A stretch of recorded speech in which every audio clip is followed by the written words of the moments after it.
I'm Sherry Hope Culver. If I don't know you yet, hopefully I will have a chance to meet you before Saturday evening rolls around. I'm the chair of the conference this year, and lots of other folks to meet at NAMLE. But for those of you who've never been here before, or for those of you who are repeat, not offenders, but repeat visitors, welcome or welcome back. Would you agree that this is a really special gathering of people? There's nothing else like it. It's the only national and international gathering that brings together media literacy and information literacy colleagues and friends. There might be other places where educators gather or associations that focus on media or technology, but this is the only one that focuses on that sweet spot, that intersection between media and technology and education. So, of course, many of you also know that I'm a camp person. I know I should have that on my badge. So we have to do at least some short little get-to-know-you thing in the beginning.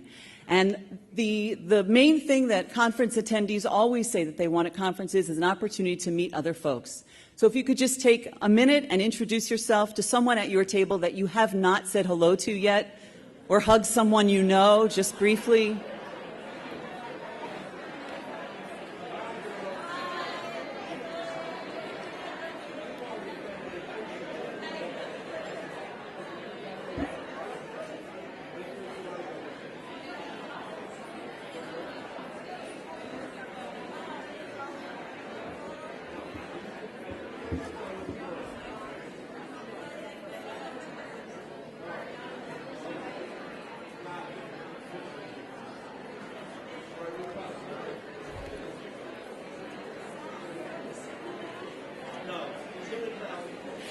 So you can continue this conversation as the conference goes on and introduce yourselves to everyone that you see. It's a really friendly group. It was crazy of me to let you all talk because getting you back is not going to be... Should I put the music back on?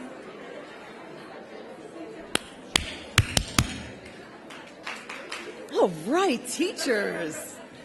So I'd like to just introduce you to a few of the folks who are present today that might be folks that you want to connect with. So first, if you have attended a NAMLE conference or even an AMLA conference in the past, can you stand up or give a little wave so we know who were the folks who've been here before?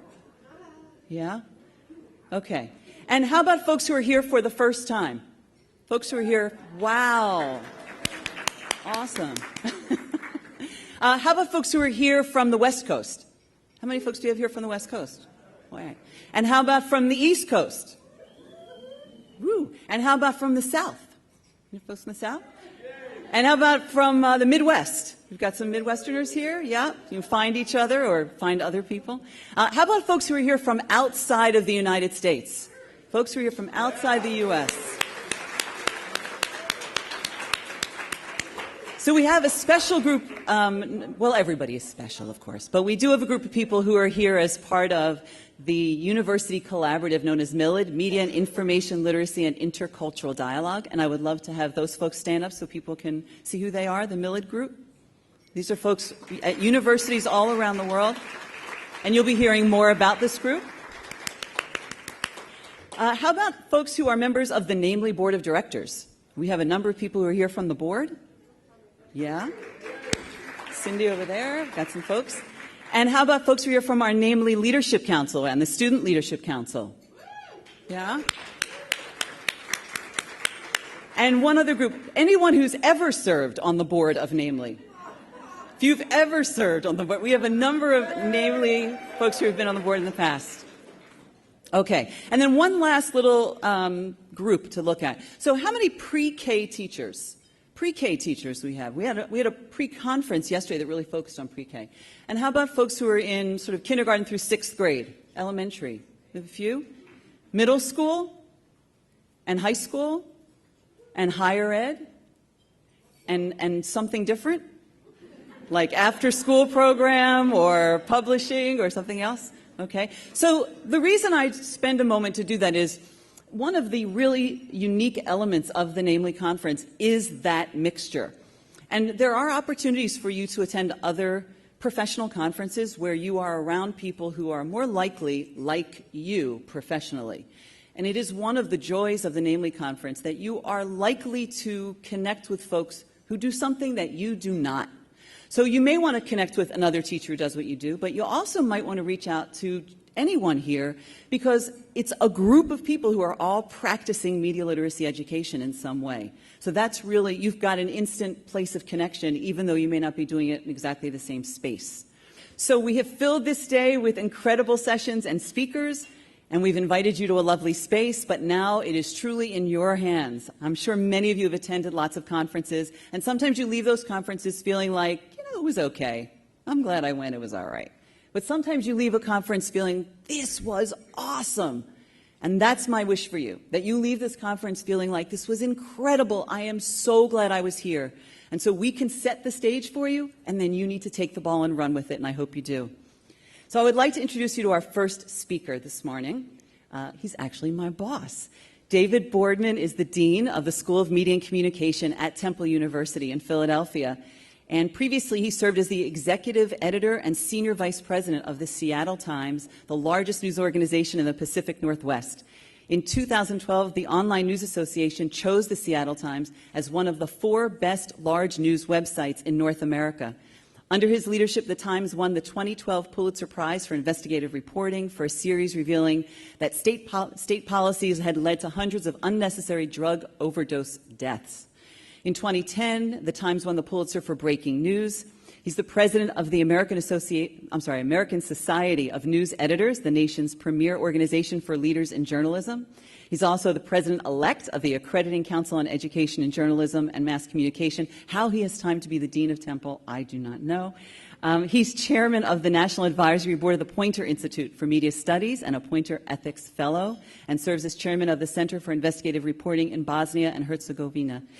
He's actually traveled the world doing news, and we're very fortunate to have him at Temple University. And so I turn the mic over to David Boardman.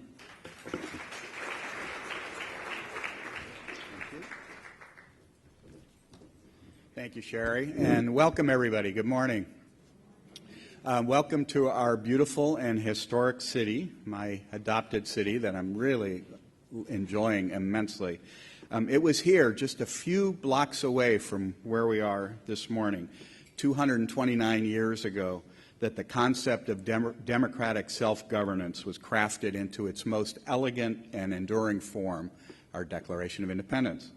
That document proclaimed that we're born with natural rights that existed prior to the formation of any government, and that government's created by the people to protect those rights. Such a relationship only works, of course, if the people have not only free and open access to information, but the ability to access, analyze, evaluate, and communicate it. And I'll bet those verbs are familiar to many of you because they form the foundation of how NAMLE defines media literacy. Those principles have special resonance here in Philadelphia at Temple University and for me personally. As Sherry mentioned, before I became the dean at Temple School of Media and Communication, I was the editor-in-chief of the Seattle Times. As the editor of a newspaper these days, that meant that I was also the editor of our website, our tablet app, our iPhone app, our Android app, our Kindle feed, our dozens of Facebook pages, our many Twitter feeds, our Pinterest page, our videos, our podcasts, our live chats, our staged events, our e-books, the electronic news ticker that went around the building. And I used to tell our readers I'd come to their house and read the paper to them over their breakfast cereal if that's what it took to get them to subscribe.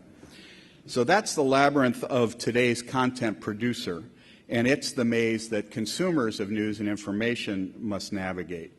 It's simultaneously the most challenging time in the business and profession of media, and it's in many ways the most exciting.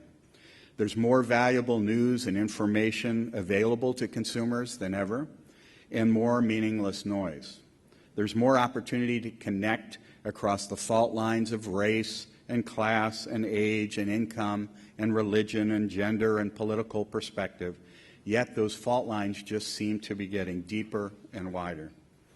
The technical tools of my former trade in the form of a smartphone are now in the hands of hundreds of millions of people. And using those tools, they can, as they did in the Arab Spring, call their comrades to the streets via social media and topple oppressive governments. They can, as in this country, gather thousands of signatures on an internet petition and force the Bank of America to cancel a planned debit card fee.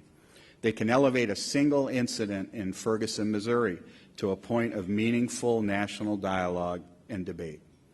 They can reveal exaggerations and fabrications by a highly respected network news anchor. But those same tools can and have been used to falsely spread the news of the deaths of various public figures, from Dick Cheney to Kevin Bacon. They've been used to disseminate the so-called truth about our president's secret dedication to Islam. They've been used by teenagers to bully and embarrass gay classmates, and in some cases, of course, even leading those classmates to take their own lives. As a friend of mine who's another former newspaper editor puts it, we used to have a shortage of voice, but we did have a plenitude of reporting. Now we have an abundance of voices, but a shortage of reporting. We sit at a crossroads of extraordinary promise and of intimidating peril in media. That's why I and others connected to the professions of media and in media education are so pleased with what you are all doing this week and in your lives. We at Temple, which has our own Center for Media and Information Literacy, are delighted to be your hosts with some 40,000 students on campus, 40% of whom are students of color, and about a third of whom are first-generation college students. We have a rich history of social justice. Our values fit wonderfully with the theme of this NAMLE conference, celebrating connectivity across cultures. We are so proud of Professor Sherry Hope Culver for her service to this organization, and very proud of our school's association with it. I wish you all a wonderful, rich, and rewarding time here in Philadelphia. Thank you. Our next guest to welcome you to the conference is Alton Grizzle. One of the things I really like about the way Alton, when I asked him to give me information to share with you, the first line says, Alton Grizzle is a happily married, a happy father, and Christian. And that's the lead point. You think about how we all shape our bios and the things we share about ourselves. So Alton works at UNESCO's headquarters in Paris as program specialist in communication and information. He manages UNESCO actions relating to gender and media and is co-manager of UNESCO's global actions on media and information literacy. Alton has diverse education and experience in the fields of education, management, information systems, and media and communication. He's conceptualized and spearheaded many projects relating to media development, gender, and media, as well as media and information literacy. Prior to UNESCO, he was educator principal at a secondary school and adult vocation training levels at the education systems in Jamaica for 10 years. He holds a diploma in secondary education from the Miko University College, where he majored in mathematics and music, a very Renaissance man. He later pursued a bachelor degree with a double major in management and economics at the University of the West Indies and a Master of Science in computer-based management information systems at the UWI. Alton holds a Master of Arts in Media and Communication from the University of Leicester in the United Kingdom, and he's currently a PhD candidate at the Autonomous University of Barcelona, Spain, where he's carrying on research about citizens' response to media and information literacy competencies. Please welcome Alton Grizzle.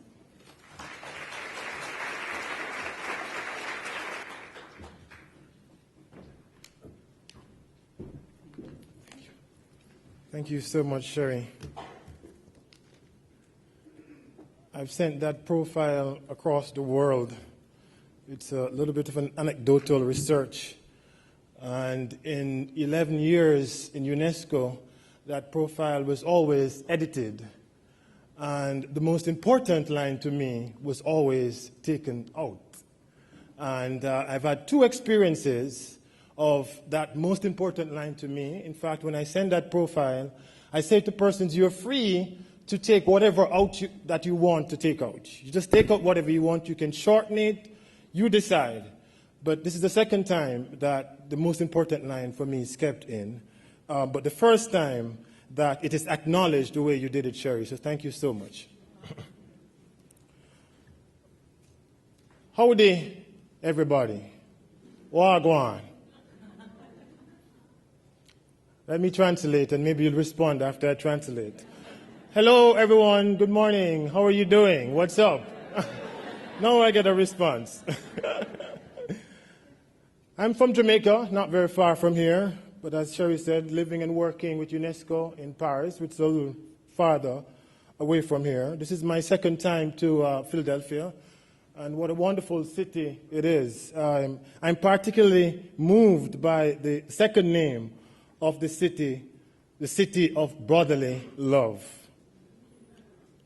I bring you greetings from UNESCO and join others who have spoken before the Dean in welcome you to this annual conference of NAMLE and the 5th commemoration of the Global Media and Information Literacy Week.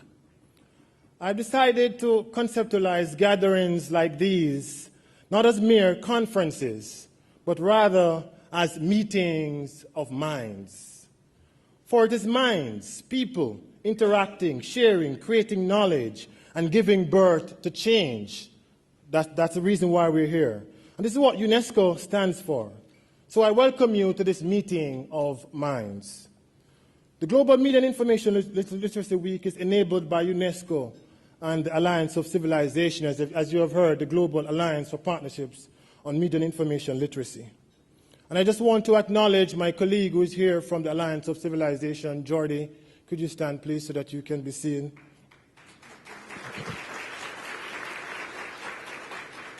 This is a charge that the UN should be carrying. And UNESCO and Alliance of Civilization, we're pushing and pulling other UN agencies to join us in promoting media and information literacy for all.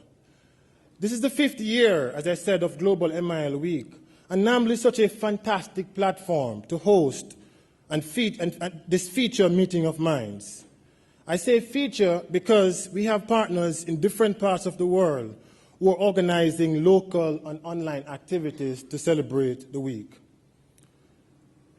UNESCO also wishes to salute again Sherry Hope and Michelle, the Executive Director of NAMLE, and the rest of the NAMLE team for the skillful marriage of NAMLE and the Global Media and Information Literacy Week. In fact, Sherry didn't say this, but Sherry is the chair of the UNESCO and UNAOC International University Network on Media and Information Literacy. So please again join me in giving Sherry a warm round of applause.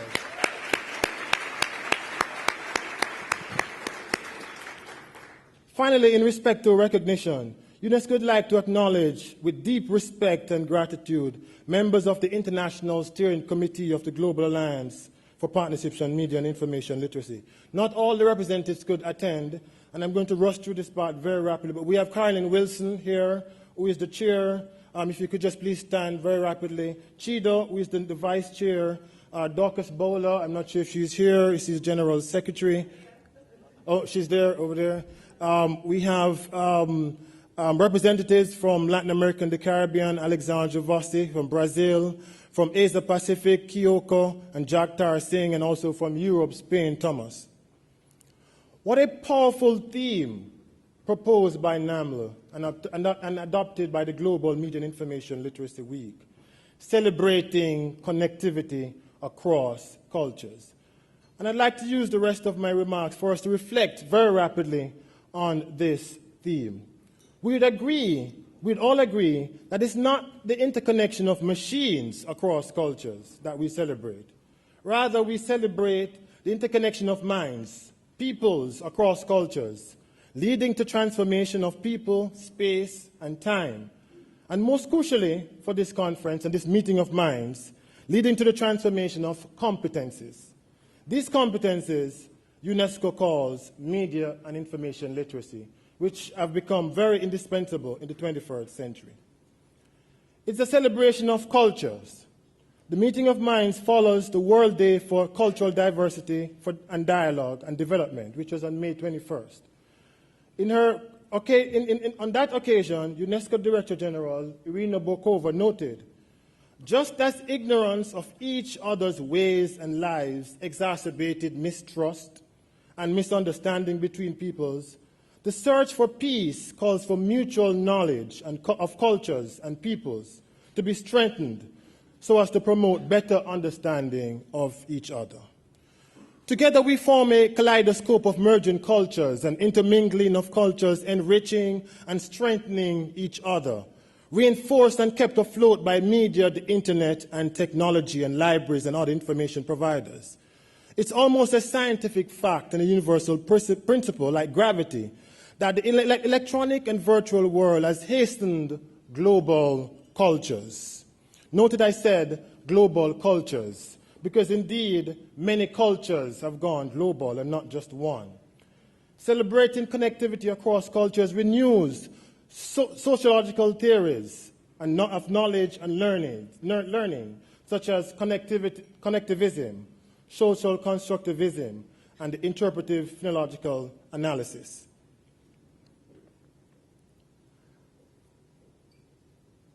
I want to rapidly look at certain dimensions of social constructivism and connectivism and phenomenological analysis. First, social constructivism, because celebrating connectivity across cultures calls for a deeper understanding of all citizens and how knowledge is created.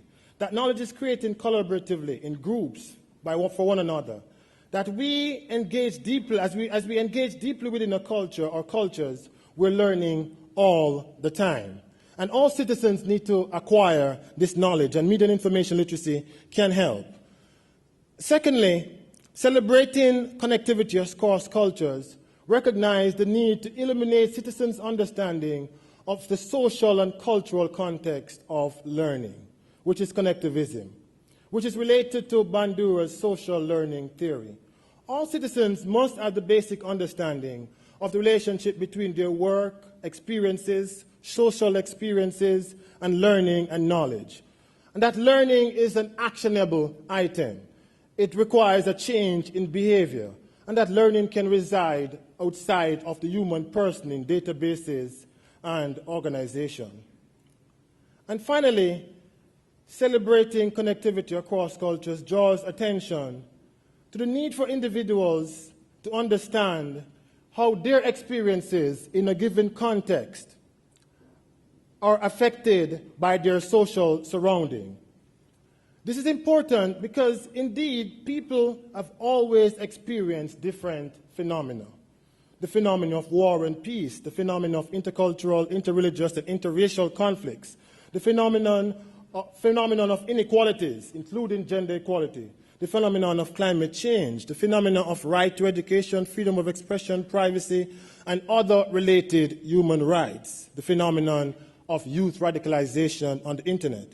The issue is that in the 21st century, more than any time in the period of history, all these phenomena are being mediated by media, technology, and the internet.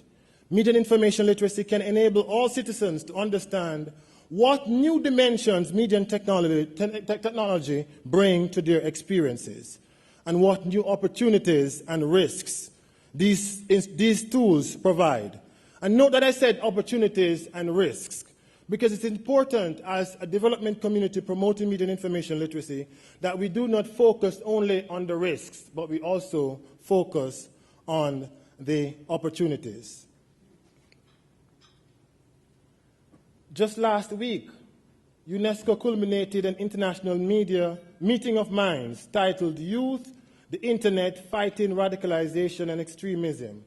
Some may blame the internet for youth radicalization, while recognizing the unwelcome exposure and propagation of hate messages online. UNESCO holds that the internet also provides news opportunities to combat hate and discrimination. It is not the internet or media that sends negative messages. It is individuals, you, me, us, we, them, taken together. It is for this reason that I've proposed that we should reconsider the famous expression from Marshall McLuhan, which says that the medium in the message is the message. Because the crux of global citizenship in the digital world is that the messages is citizens, you and me. As individuals and community, people form and are able to form and disseminate messages. To tackle the challenges and opportunities mentioned earlier, and many others that we'll be hearing over the next 2 days, We need what UNESCO is calling a media and information literacy revolution. We need media and information literacy for all. We need to recognize that there's no education for all without media and information literacy for all. And we need to recognize that media and information literacy is indeed literacy. For UNESCO, media and information literacy is a composite concept, a big tent, as Sherry Hope called it recently, that covers many different notions of library literacy, internet literacy, social network literacy, computer literacy, digital literacy, and I could go on. More and better cooperation among traditional media literacy actors and information literacy actors and digital literacy actors and educators is needed, reaching across traditional boundaries, domains, disciplines, beliefs, practices, and borders. Isn't this what celebrating culture across, celebrating connectivity across culture is all about? I'm out of time, and I cannot speak to you about the global work that UNESCO and the Alliance of Civilization is carrying out on media and information literacy, which is related to curricular development, policy advocacy, research, capacity building, networking, and I could continue. But I invite you to join us in the plenary session this afternoon where we'll be presenting and showcasing some of our work. In closing, I'm reminded of the movie A Beautiful Mind. John Nash and Alicia Nash, his wife, died tragically recently. May their souls rest in peace. But Russell Crowe, the actor that plays the role of John Nash, still lives. I think we have all been given beautiful minds. And I think we all have beautiful minds. Recently, I learned from Tiffany Slane via a YouTube video that the internet is a vast resource with 1 trillion web pages, 1 trillion web pages, and 100 trillion links. If we consider neurons in our brains, in our minds, as web pages, and communications between neurons as links, one will find that an adult brain has 300 trillion links. That's 3 times the number of links on the internet. But listen to this. The brain of a child has a quadrillion links. That's 10 times the number of links on the internet. As we focus on the impact of media and technologies on citizens across the world, we must balance this with a focus on how women and men, boys and girls of all ages, can shape information, media, and technology for sustainable development. This is what media and information literacy is all about. It's about shaping minds that are more powerful than the media and the internet. We need to shape minds that create change, sustainable change. As one person famously recognized that it is not the mountain that we conquer, but ourselves. We need to conquer ourselves to reach truth and peace. Then we can literally change and shape development. In the video, Tiffany Slane noted, attention is the brain's greatest resource. Let us pay attention to what we are paying attention to, so that we can set the foundation for worldwide empathy, innovation, and human expression. I add to that truth, and where I started, brotherly love in the city of brotherly love. Thank you very much, and God bless you.